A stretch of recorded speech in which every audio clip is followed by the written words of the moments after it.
বন্ধুরা সব কেমন আছো? আশা করি ভালো আছো। গৌতম দেশ ব্লগ তোমাদের স্বাগত। আজ তোমাদের জন্য আবার একটি নতুন ভিডিও নিয়েছি। ভিডিওটি খুব সুন্দর ভিডিওটা তোমাদের অনুরোধ না টেনে দেখবে, সুন্দর লাগবে। ভিডিওটি খুব ছোট্ট ভিডিও, তবে দেখবে খুব সুন্দর। আজকে ভিডিওতে তোমাদের নিয়ে যাচ্ছি শান্তিপূর্ণ পবিত্র স্থান মায়াপুর শ্রী চৈতন্যদেবের লীলাভূমি, যেখানে রয়েছে বৃন্দাবনের ন্যায় রাধাকুণ্ড সম্পর্কিত সরোবর, সেই তারই রহস্য তোমার দেখা ভিডিওর মধ্যে। এই দেখতে পাচ্ছ সুন্দর একটি পরিবেশের মধ্যে রাধাকুণ্ড। এখানে গিরি গোবর্ধনের মন্দির আছে, তা তোমাদের পরিবেশটা দেখাচ্ছে। এই দেখো, রাধাকুণ্ড দর্শন করে তোমাদের নিয়ে যাচ্ছি।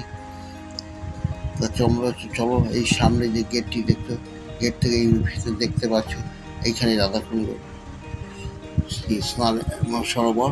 তোমরা দেখাচ্ছে গেটের মধ্যে দিয়ে তোমাদের ঢুকতে হবে। এটা মায়াপুরে একটি বহু পুরনো বৃন্দাবনের অনুকরণে তৈরি। ওইখানে স্নান করে মানুষের জীবনের পাপ থেকে মুক্তি পাওয়া যায়, এইটাই ভক্তদের বিশ্বাস।